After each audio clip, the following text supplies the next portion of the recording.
Información precisa, completa, veraz, objetiva e independiente. Directo a tu pantalla. Voz de América en RCR 750.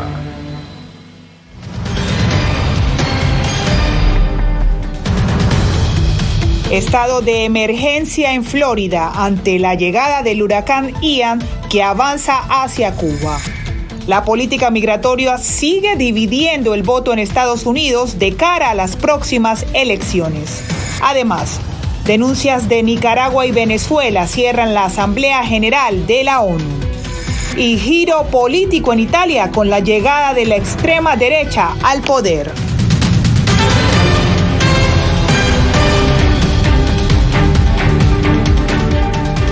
Bienvenidos a El Mundo al Día, la actualización de noticias en Estados Unidos, Latinoamérica y el mundo. Comenzamos. El huracán Ian se desplaza por el Caribe y tiene en alerta al Servicio Nacional de Meteorología, especialmente en Florida. Allí saludamos a José Pernalete en Miami con la última actualización. José, ¿qué dicen los expertos?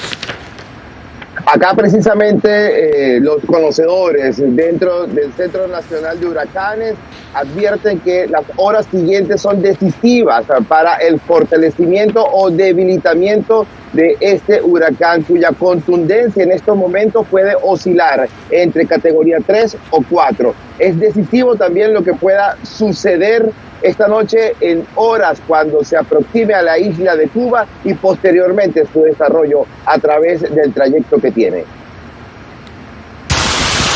Intensas y continuas precipitaciones se produjeron en las Islas Caimán tras el paso del huracán Ian, recién formado este lunes y con trayectoria a través del Caribe. En Florida se advierte sobre un impacto desde la zona central del estado. En localidades como Kissimmee y Orlando, los mercados registran estantes vacíos de agua embotellada ante las compras de personas que buscan prepararse. El trayecto del ciclón amenaza con inundaciones en zonas costeras. Podría trasladarse absolutamente más en la península o incluso más lejos de la península.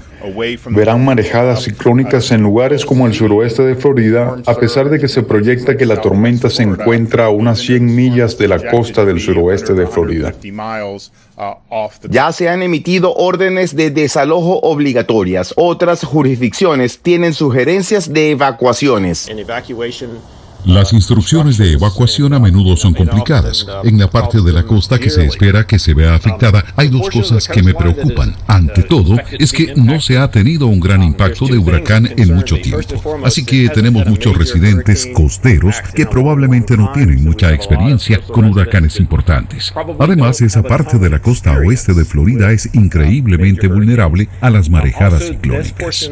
La bahía de Tampa se encuentra en el área de riesgo por la contundencia del huracán que oscila entre las categorías 3 y 4, aunque no se descarta que su fuerza se vea disminuida a partir del miércoles. Está previsto que en la noche de este lunes Ian llegue a Cuba. Además del contacto peninsular que va a tener el huracán Ian, se prevé que el trayecto vaya a desplazar a este fenómeno meteorológico hacia la zona continental del estado de Florida, hacia Georgia y Carolina del Sur. Diva. Por supuesto que estaremos atentos. Cuídate, José Pernalete, en Miami. Y en Nueva York, este lunes concluye la Asamblea General de las Naciones Unidas con los discursos de Rusia, China, Venezuela y Nicaragua que denunciaron las sanciones que le impusieron otros países. Celia Mendoza nos reporta.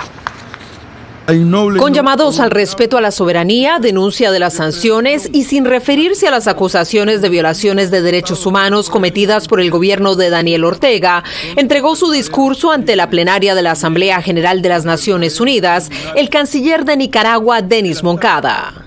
Es hora de decir basta al imperialismo hipócrita que politiza, falsifica y denigra los derechos humanos que todos los días ellos mismos violentan y niegan.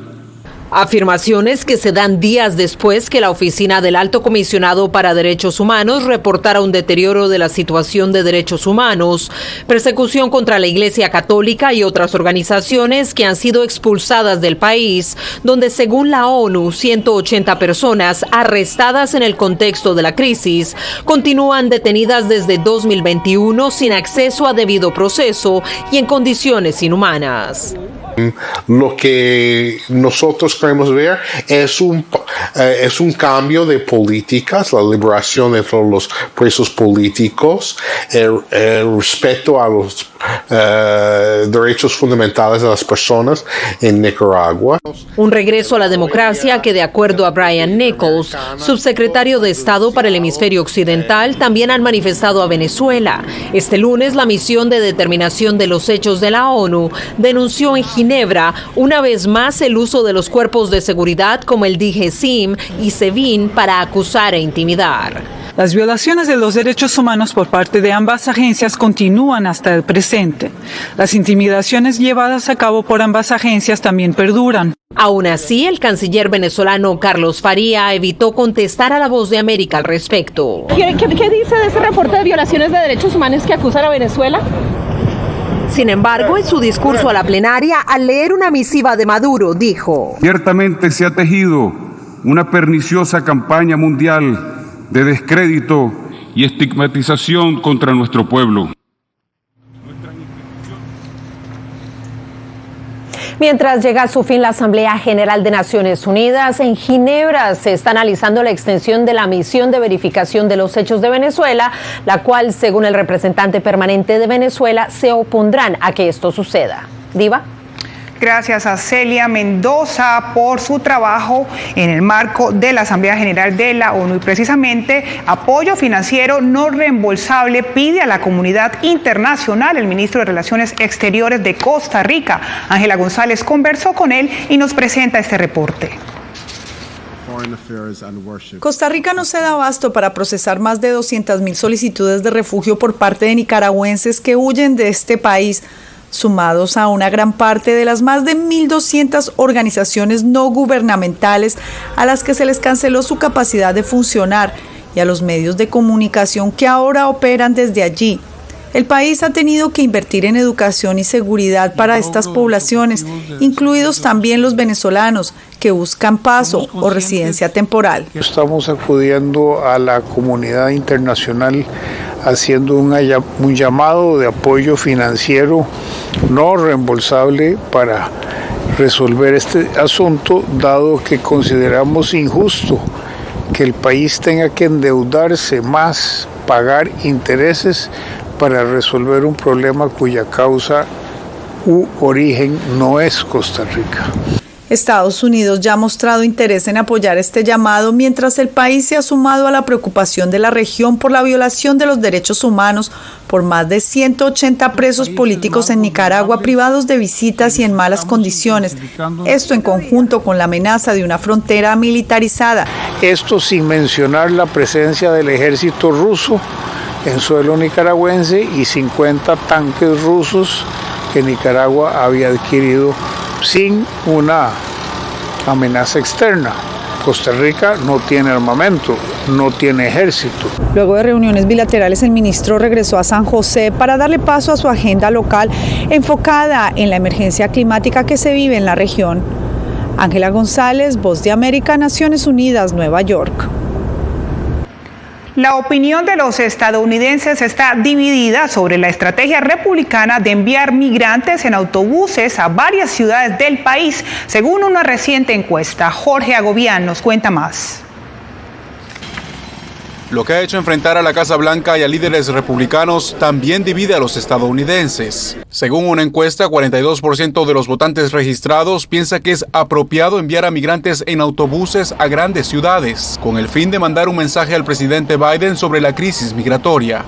Otro 41% lo considera inapropiado. ¿Sabes dónde te están llevando? Los datos fueron expuestos por una reciente encuesta de Morning Consulting. La movida fue para enseñar la hipocresía. No es que eso sea la solución, que él no está diciendo, ni pienso yo, que mandar 50 gente a diferentes ciudades es la solución al problema. El senador por Florida, Marco Rubio, apoyó este lunes la estrategia de gobernadores republicanos que han enviado a cientos de migrantes que cruzaron irregularmente la frontera a ciudades gobernadas por demócratas. La mayoría de los trasladados son nacionales de Venezuela, Cuba y Nicaragua. La Casa Blanca denuncia que los migrantes están siendo usados con propósitos políticos. ¿Se van a poner serios con ese problema o van a estar haciendo esas cosas para hacer juegos políticos? Están jugando juegos con nuestras vidas, con las familias de nosotros que están viajando a este país, y eso es algo que el presidente Biden nunca va a hacer. La polémica ocurre a menos de 2 meses de las elecciones legislativas de medio término, en las que el asunto migratorio es una de las prioridades de campaña del Partido Republicano. Presidente Biden. La administración demócrata sostiene que apoya un sistema migratorio humanitario y justo, mientras se enfrenta a un número sin precedentes de cruces irregulares en la frontera. Jorge Agobián, Voz de América. Italia cambió su historia al elegir a Giorgia Meloni, representante de la extrema derecha, como primera ministra. Jacopo Luzzi nos cuenta sobre sus críticas a los inmigrantes, la Unión Europea y a las minorías. Los votantes italianos rompieron varios precedentes este domingo, respaldando a partidos que ahora formarán el gobierno más derechista desde la caída del fascismo y su líder Benito Mussolini en 1945. Un gobierno que será casi seguramente encabezado por una mujer por primera vez. Giorgia Meloni, con un largo historial de ataques contra la Unión Europea y los inmigrantes y una fuerte defensa de la familia tradicional, ha sembrado preocupación sobre la confiabilidad de la nación en la Alianza Occidental. Debemos recordar que no estamos en el punto final, estamos en el punto de partida. Es a partir de mañana que debemos demostrar nuestra valía. Frente al abstencionismo más alto de la historia, solamente un 63% de participación y una izquierda muy dividida, Meloni y sus aliados ganaron las elecciones con solo el 44% de los votos. Según el analista Diego Battistessa, el apoyo de Italia al atlantismo no está en duda, pero la relevancia de Italia podría reducirse. Meloni se va a dar cuenta muy pronto que para poder mantener estable no solo el gobierno, sino también su coalición, que llamaríamos de derecha centro, ya no de centro derecha, será bastante importante mantener la línea que había sido trazada por Draghi y no acercarse a posiciones tan radicales como la de Orbán. Los desafíos serán muchos para el nuevo gobierno, en particular a nivel económico, frente a los mercados que por ahora no reaccionan con miedo a esta victoria. Jacopo Luzzi, Voz de América. ¡No los grandes!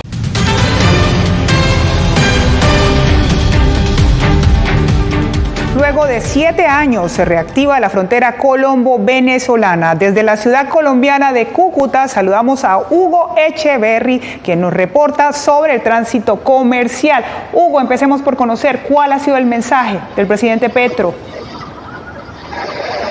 Sí, buenas tardes, saludos desde Cúcuta, Colombia, a estudios.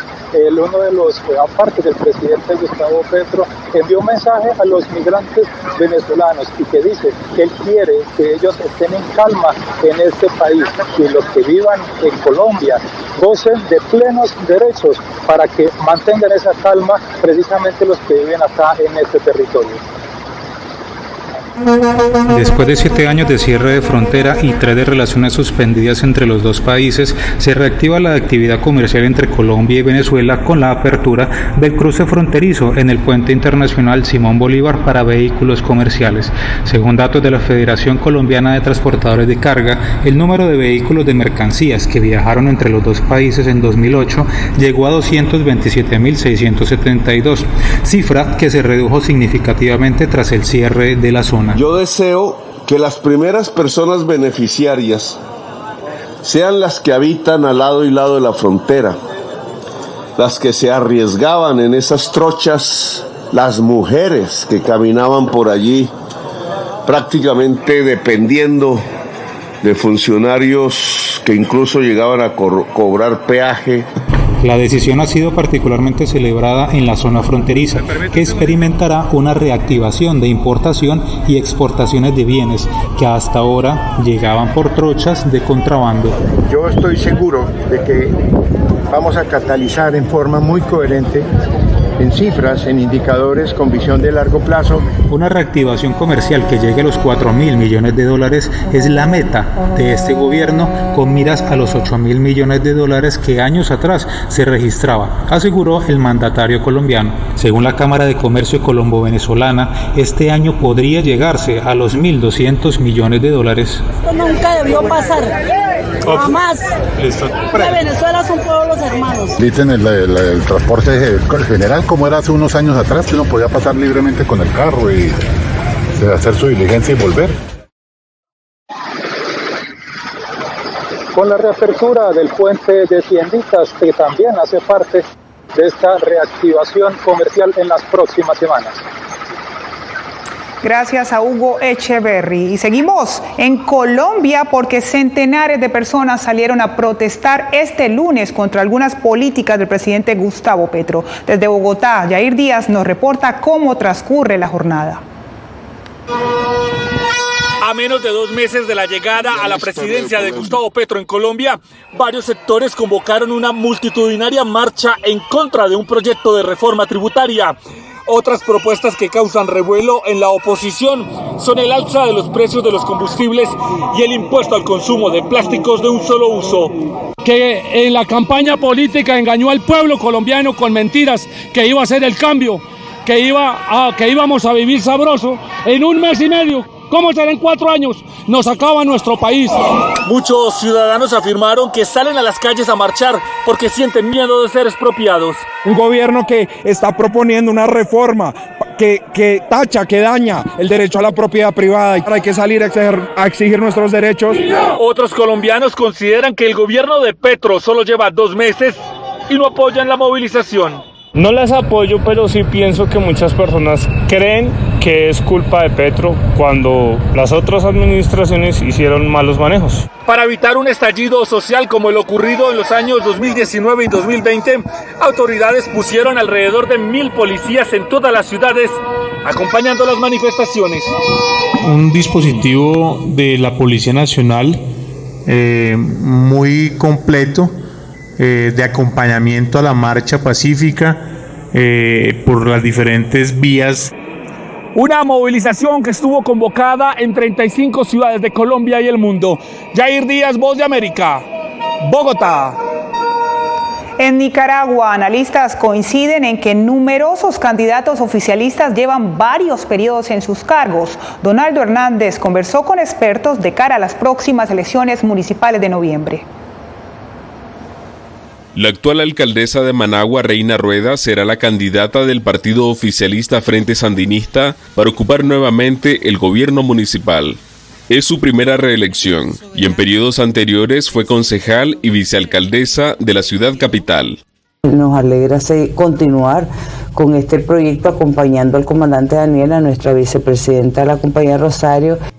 Especialistas en temas electorales acusan al oficialismo de no practicar la alternancia en los gobiernos municipales. Hasta la fecha, hay más de 40 alcaldes que han repetido en el cargo desde que el presidente Daniel Ortega llegó al poder, según una investigación del diario La Prensa publicada a inicios de año.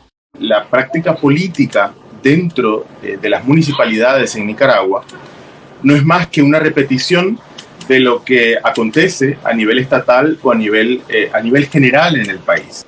Para estas elecciones municipales del 6 de noviembre no se esperan muchos rostros nuevos en las candidaturas, según datos del observatorio Urnas Abiertas. Otros especialistas critican que una vez más las elecciones municipales serán sin la participación de la oposición y sin observación internacional. Una relación de ganar-ganar con la familia presidencial y con la cúpula del Frente Sandinista. Más de 4 millones de nicaragüenses están llamados a las votaciones municipales para elegir a las autoridades de 153 alcaldías. Donaldo Hernández, Voz de América.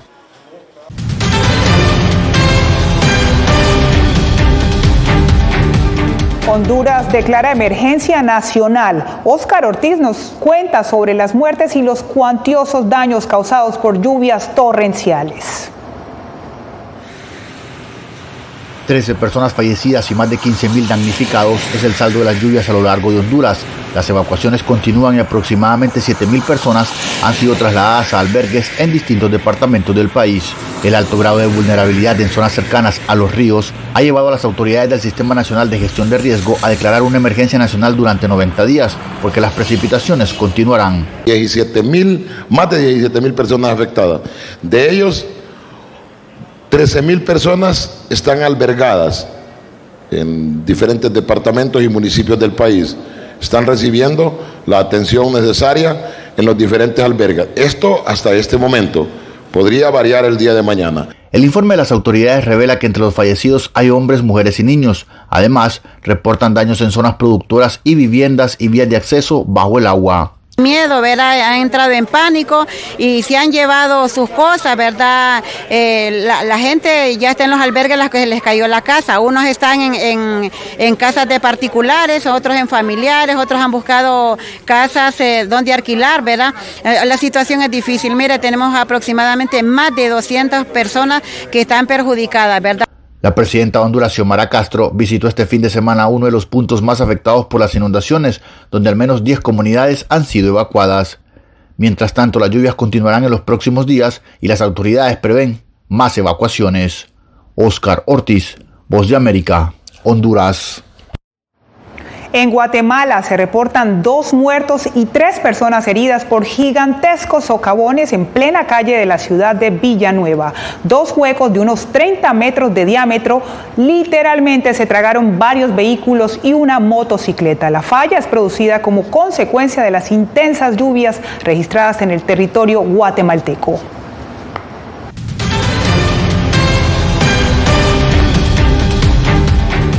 Natasha Dupeirón protagoniza su primera película a estrenarse en Estados Unidos. Verónica Villafañe habló con ella sobre el filme que explora segundas oportunidades.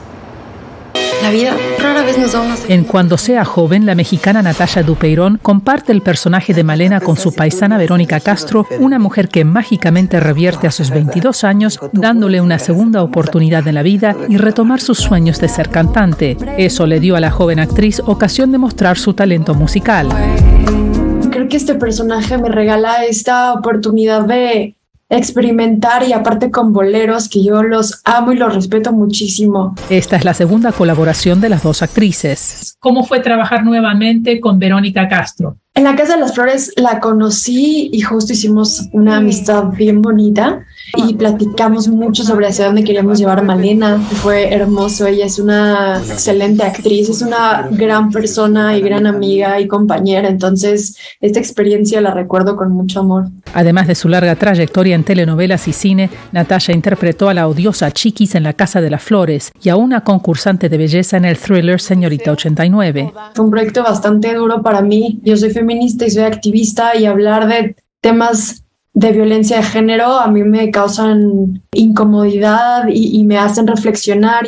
Natasha actualmente está aprendiendo inglés y tomando clases de actuación en Los Ángeles, tal vez preparándose para Hollywood. No hago planes, mi plan no es ir y hacer algo, sino mi plan es ser feliz y poder cambiar de lugares para tener una mente más abierta, ser una persona más empática. Cuando sea joven se estrena en más de 300 cines en Estados Unidos. Estoy segura que la gente la va a disfrutar muchísimo. Es reconectar con México, con el cine de oro, con los boleros, con Verónica Castro.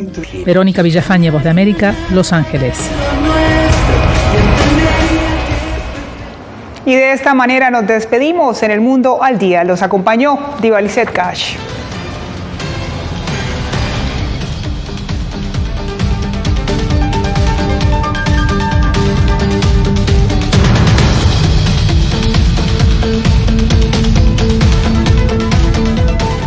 Radio Caracas Radio presentó Voz de América.